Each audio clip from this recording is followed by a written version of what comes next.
This is the story of Lydia, seller of purple cloth, respected businesswoman, and the first follower of Jesus in all of Europe. But her real story didn't begin with money or fabric. It began the day she opened her heart to something more. Because when you open your heart to God, your whole household can be transformed. The scent of crushed seashells, boiled herbs, and salt water filled the air as Lydia stepped into her dye courtyard.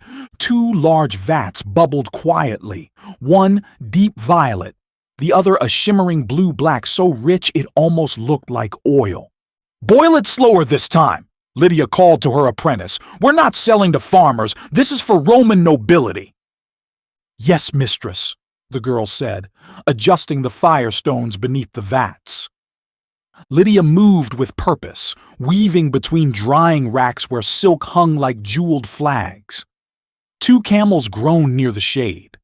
A merchant from Athens argued with her steward about weights, and in the corner, a boy with ink-stained fingers tried to forge her seal. She caught him by the wrist. "Try that again," she said, "and I'll dye your fingers purple for life." The boy bolted. This was Lydia's world, messy, loud, thriving. She didn't run her household like a noblewoman lounging on cushions. She ran it like a captain at sea. Everything had value. Everything had order. Everything had a place. Which is why what happened next completely threw her off. "Lydia!" called her steward, rushing through the doorway. "There's a situation at the cloth tables." She sighed. "Of course there is." She followed him past bolts of linen and polished dye pots to the far edge of her courtyard, where a foreigner stood stroking a piece of purple cloth between 2 fingers.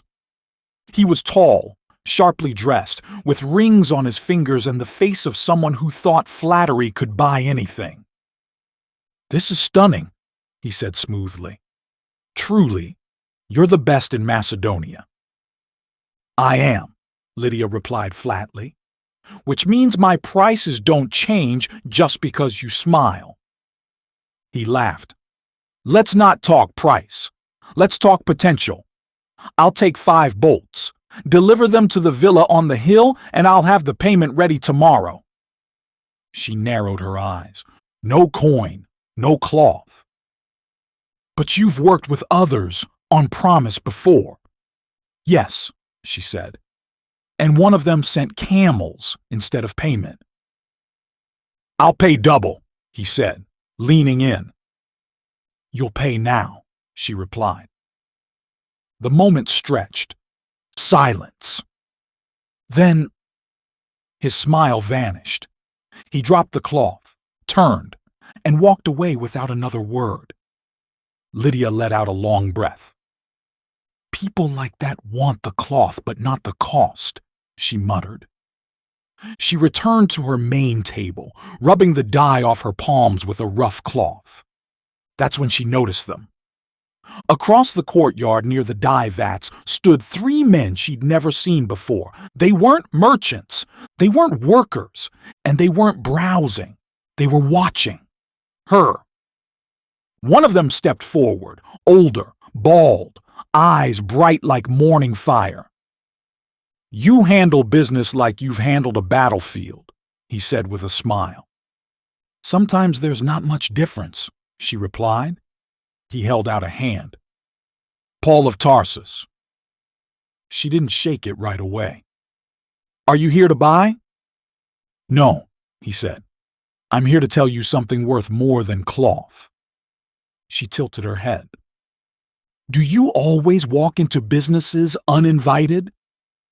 "Only when God sends us." She laughed. "God sent you into my dye shop?" "Yes," Paul said calmly. "Why?" Paul glanced at the purple-stained water swirling in the vat behind her.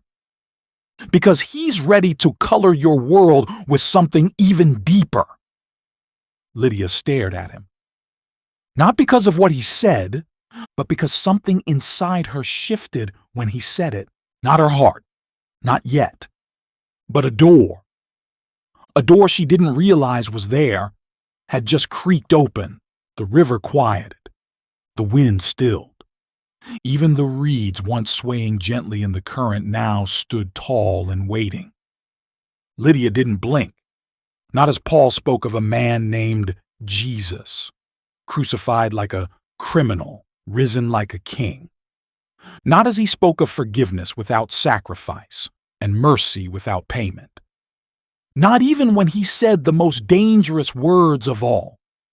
He is the Messiah, the Son of the living God. Whispers fluttered through the women like startled birds. Some turned away, shaking their heads. Others stepped back toward the safety of familiarity. But Lydia leaned in. "Tell me more," she said. Paul's eyes met hers, steady, clear, surprised by how quickly she asked. "I've heard many prophets," Lydia added, "and many men who think they carry truth." Paul gave a faint smile. "So have I." "But you speak differently," she said. "I don't speak on my own," Paul replied. "I've seen him, the risen Lord." Another murmur swept through the group. Lydia stepped closer.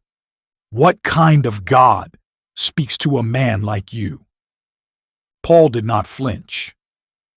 "The kind who knocked me flat on a road and still let me live."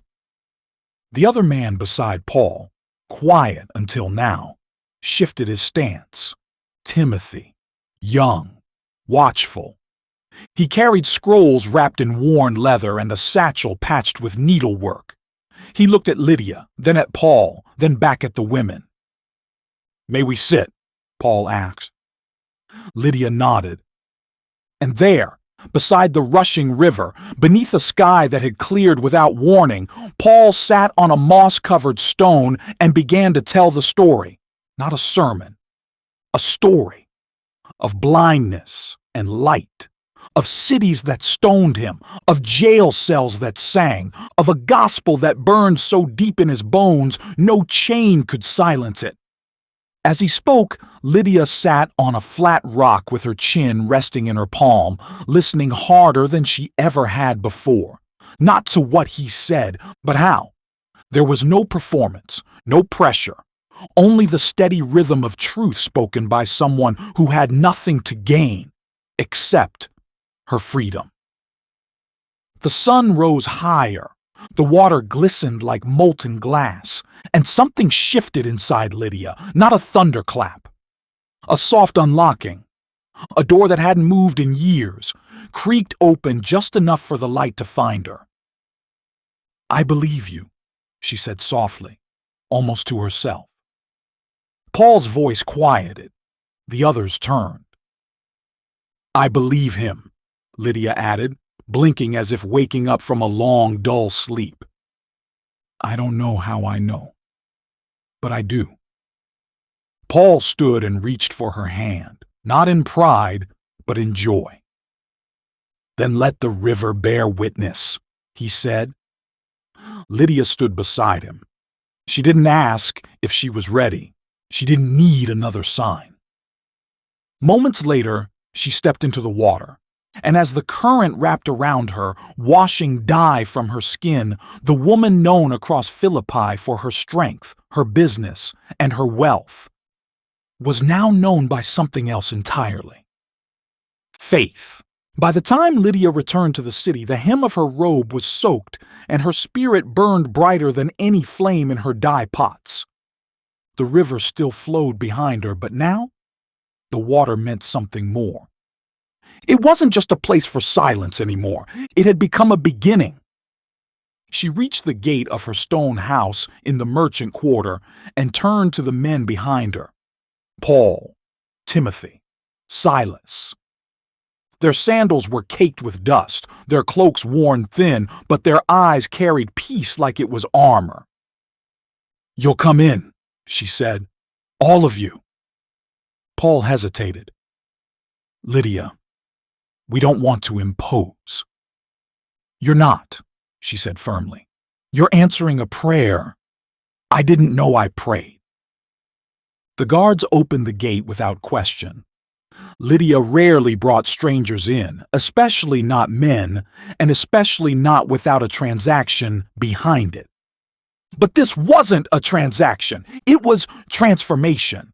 The moment they stepped through the archway, something shifted. It wasn't loud. It wasn't strange. It was subtle. Like the wind moving through a room that had long been still. Lydia's courtyard, once reserved for cloth sorting and quiet meals, now echoed with new sounds. Paul's laughter as Timothy tripped over a basket. Silas humming a tune that seemed older than the stones beneath their feet. Mira, the house steward, watching from the doorway with cautious curiosity. "Bring water," Lydia said, "and extra bread. We have guests." "Are they buyers?" Mira asked. "No," Lydia replied. "They're builders." "Builders of what?" Lydia smiled. "Something I can't dye or stitch." By sunset, the household was gathered. Not because they were forced, but because something felt different. The rooms seemed brighter, the air lighter. And as Paul sat with them under the woven canopy, he told the story again. This time not on the riverbank, but in a merchant's house lit by lanterns and the scent of rosemary and crushed fig. He spoke of Jesus, the servant king, of Peter and John, of Pentecost, and of a spirit who no longer lived in temples, but in people. Lydia's servants leaned in. Mira forgot her duties. One of the older guards, who had once served in Rome, crossed his arms and listened with narrowed eyes. But no one left the room, not even when the bread ran out. Then Paul said something that stilled the air. "God opened your heart, Lydia, but he's not done." He looked around the courtyard. "He wants your house too." Lydia looked at her household, the very people who cleaned her floors, guarded her gates, counted her coins, and prepared her dyes. Her family, by life, if not by blood. And suddenly, she understood. This wasn't just about her. She stood. Then let this house be his. She didn't know it yet, but that declaration would echo beyond her walls, because something else had also been listening, not just her servants, but something darker. In the shadowed alleys of Philippi, whispers were beginning. Men who profited from false spirits, priests who feared losing influence, and a girl, young, bound, watching Lydia's gate from the end of the street. The courtyard was busier now, not with customers, but with questions. Mira had stopped asking for orders. The guards had begun praying with Silas. Even the steward, who once rolled his eyes at the mention of prophets, now brought Paul scrolls and wine like he was welcoming a royal. Lydia watched it all with quiet wonder. She didn't have to force anyone. The change was natural, like water soaking into cloth, coloring everything it touched. Her household wasn't just running. It was awakening. But outside her gates, something else was stirring.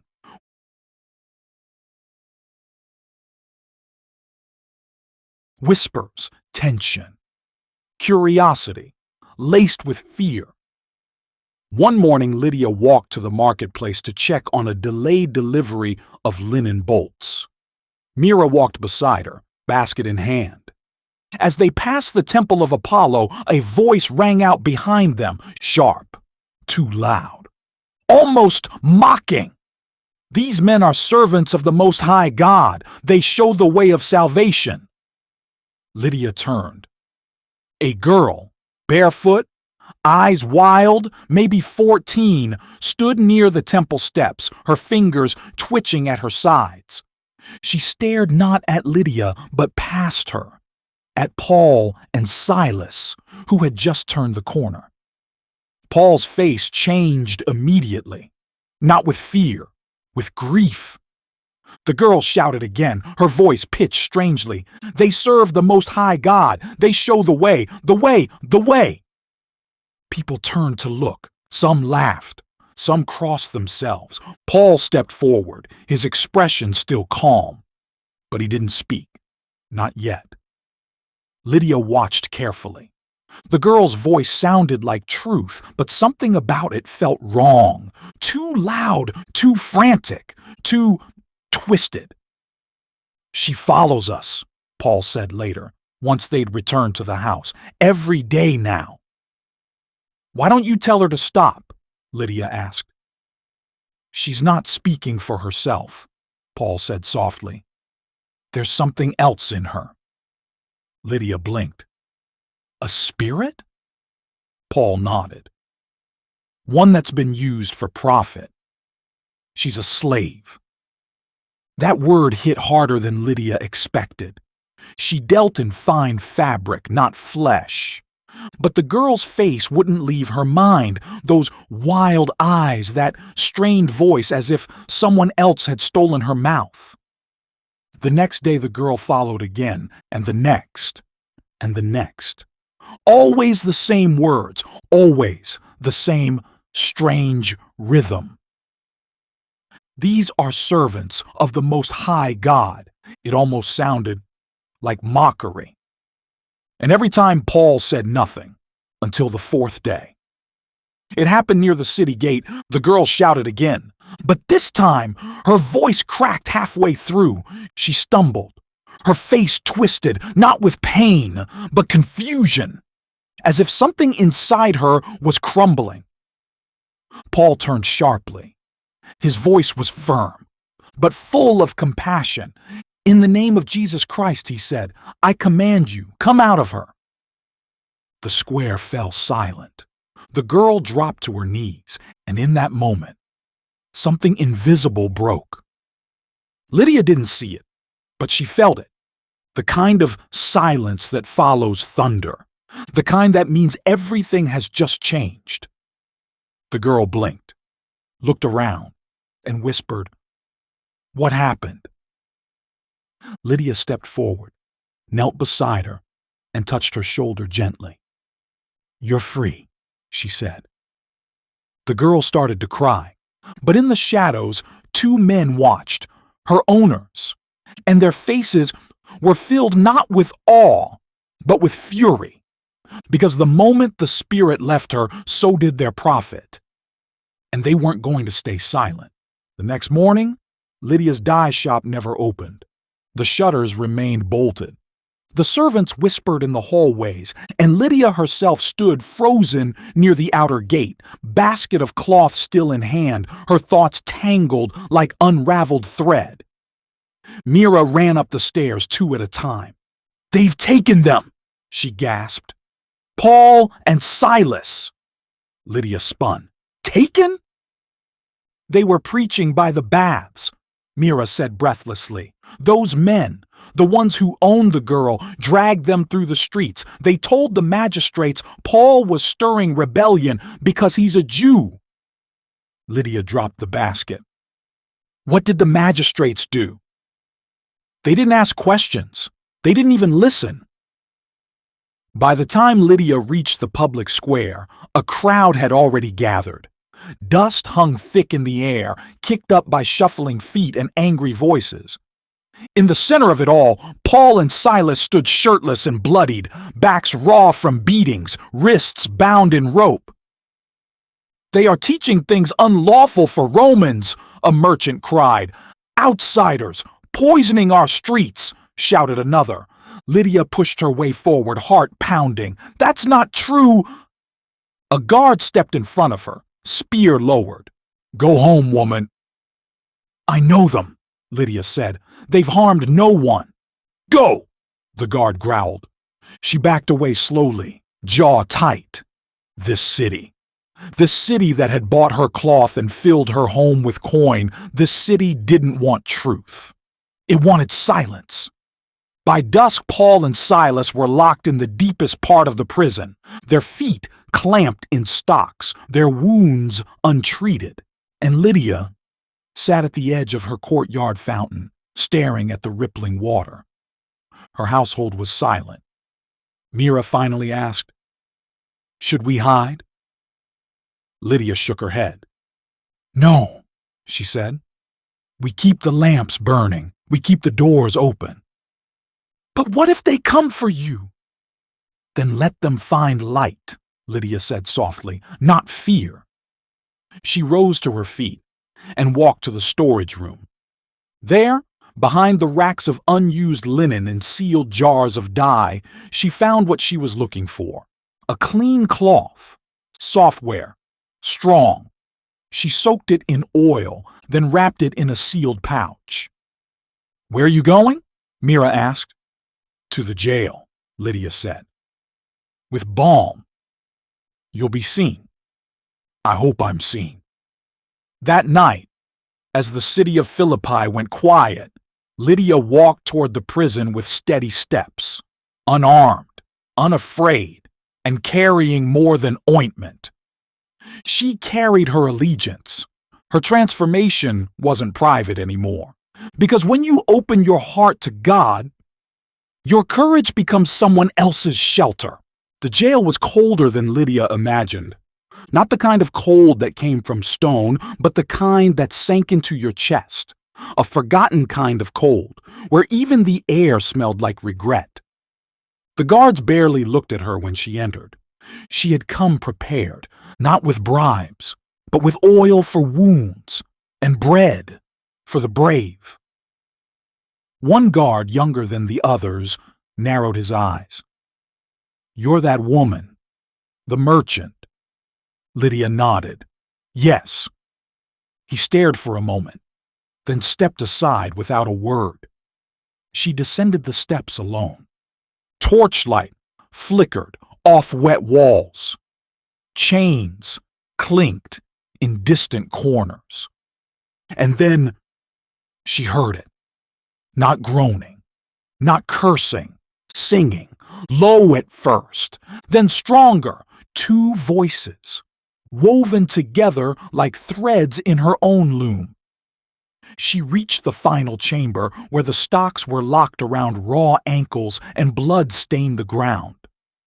There they were, Paul and Silas, beaten, bound, still singing. Lydia stared. "I brought oil," she said quietly. Paul opened one eye and smiled. "So did we, just a different kind." She knelt beside him, unwrapping the cloth. "You're bleeding." "We're breathing," Silas said. "That's enough." She reached out to press the oil to Paul's shoulder. He flinched, but not from pain, from something deeper. "You're not afraid to be seen with us?" he asked. "I was," Lydia whispered, "but not anymore." She paused. "I opened my heart, my house. What good is it if I lock my courage away?" The silence after her words was heavy, but not empty. It was holy. She bandaged both men quietly, then leaned back against the stone wall, oil on her hands, blood on her sleeves. The songs began again, simple, steady, praises in the pitch black. Above them, the city of Philippi slept. But below something shifted. The air changed. The stones groaned. The chains rattled. Then, without warning, the earth shook. The ground rolled beneath them like a crashing wave. Dust exploded from the ceiling. Shackles snapped. Doors slammed open one by one. Iron hinges screeching like thunder. Lydia gripped the wall. "An earthquake?" Paul looked around, calm, amazed. "No," he whispered. "A deliverance." Guards screamed. Prisoners cried out. The young jailer burst into the corridor with a drawn sword, panic in his eyes. "They're gone!" he shouted. "They've escaped!" But Paul's voice rang out like a bell. "We're here! Do not harm yourself!" The jailer froze, lowered the blade, turned slowly, and fell to his knees. "Who are you?" he asked, breathless. "What kind of men sing the walls open?" Paul stepped forward, chains now broken on the floor. "Servants of the living God." The jailer looked up. "What must I do to be saved?" Lydia's hand flew to her mouth, because she had seen transformation before. But now, right here, another household was about to change. The courtyard lamps were still lit when Lydia returned home, this time with more than oil and bandages. She walked through the gates with Paul and Silas at her side, and trailing behind them, still wide-eyed and speechless, was the city jailer and his wife and 2 sleepy children. And no one said a word at first. Mira rushed out from the kitchen, blinking in surprise. "You're back! Wait, is that the jailer?" Lydia nodded. "He's clean now," she said, "inside and out." The children stared at Silas's bruised face. The jailer's wife looked down at her hands, unsure whether to thank Lydia or apologize. "Sit," Lydia said gently. "You're not intruding. You're home." Bread was brought. Wine was poured. And for the first time, 2 households, 1 merchant, 1 military, shared a table not built by politics or purchases, but by mercy. Paul, still sore, raised his cup. "Let me tell you what happened before the quake." The jailer leaned in. Even Mira stopped pouring the wine, and so Paul told it again. Of Jesus, of grace, of the cross, the empty tomb, the Spirit that gave strength in chains and songs in darkness. He spoke simply. No pressure, no parade, just truth. And by the end of it, the jailer's wife wiped tears from her cheek with the corner of her shawl. "I never thought faith could sound like this," she whispered. "It didn't," Lydia said. "Not until it found my door." The jailer stood. "So what happens now?" "You believe," Paul said, "and you follow." The man looked at his children, then his wife. "Then we believe." There was no river that night, but there was water, drawn in clay jars from Lydia's own well. And under the stars of her courtyard, another baptism began. She wrapped the little girl in one of her softest linens, placed a hand on the jailer's shoulder as he knelt in prayer, and realized this wasn't just her house anymore. It was God's. One woman's open heart, one household transformed, and now another. The dye vat steamed quietly in the morning light, but Lydia could feel it in the air. Something had shifted. Again. This time, not in her home, but in the city. The first clue came in whispers. 2 buyers from Thessalonica stood too close together in her market stall, pretending to inspect a bolt of violet cloth. "She's housing them, I heard," one murmured. "The men who stirred up the square." "Did you see the jailer following her like a student?" "Careful," the other said. "She's got Roman clients and influence." "Exactly. That's what makes it dangerous." Lydia stood just around the corner, arms folded, listening through a curtain of drying silk. Mira appeared beside her, face pale. "Should I say something?" Lydia shook her head. "They've already said it." By midday, a city official arrived. Not a soldier, a taxman, with 2 assistants and a scroll. They asked about trade licenses, checked shipping logs, counted bolts of cloth, and then, almost casually, the official looked Lydia in the eye. "We've heard your household's grown." "It has," she replied calmly. "Strange how quickly some homes shift loyalties." She didn't blink.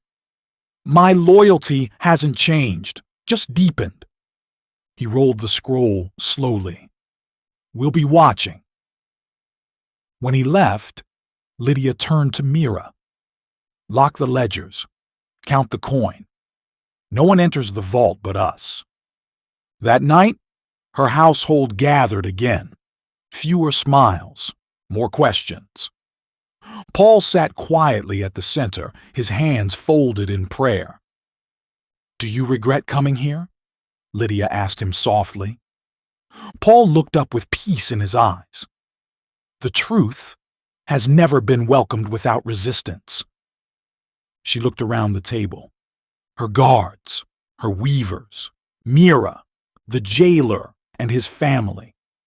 They were all watching her, not Paul, her.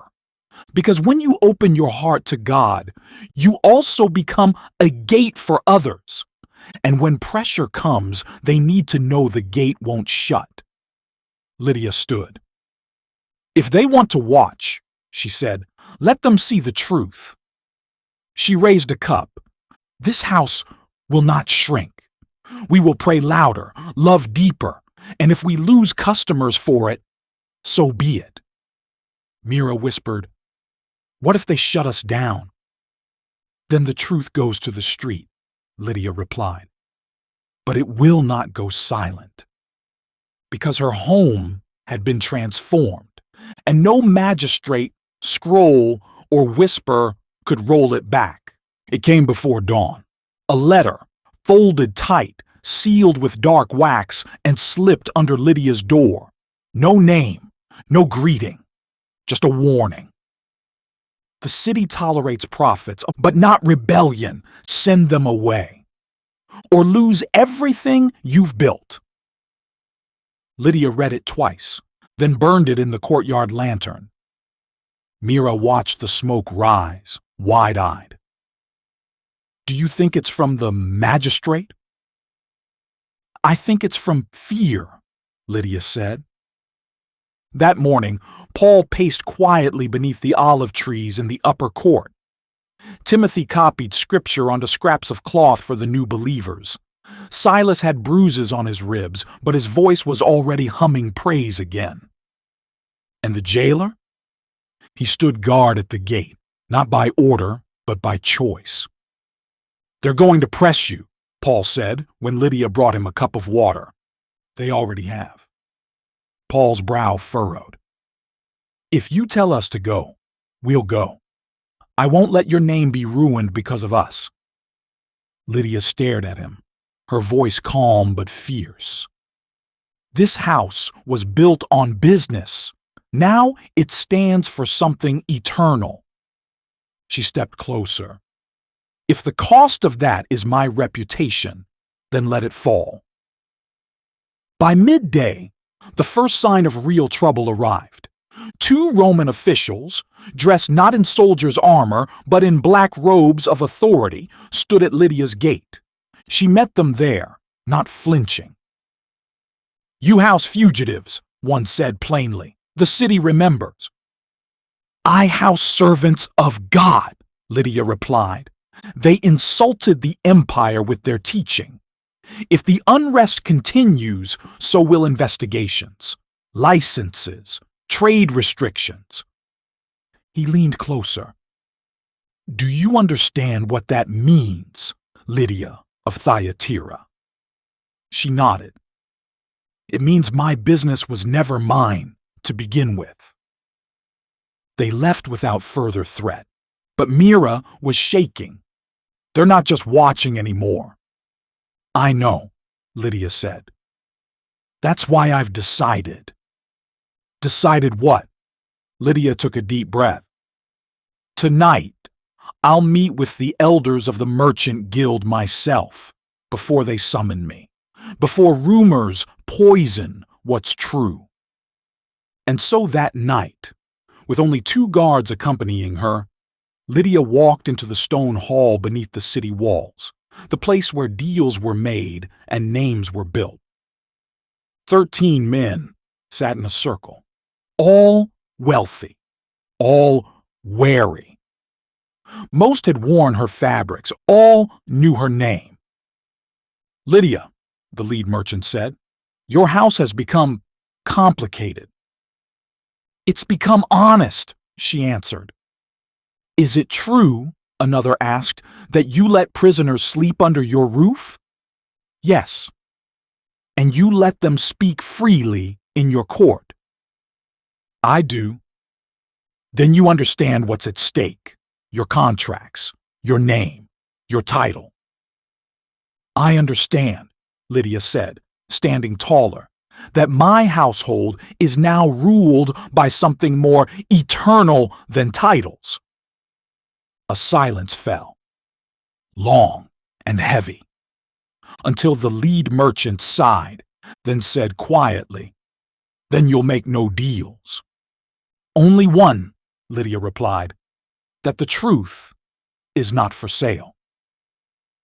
And with that, she turned and walked out, unshaken, unbent, because when you open your heart to God, you stop fearing what you might lose and start protecting what can never be taken.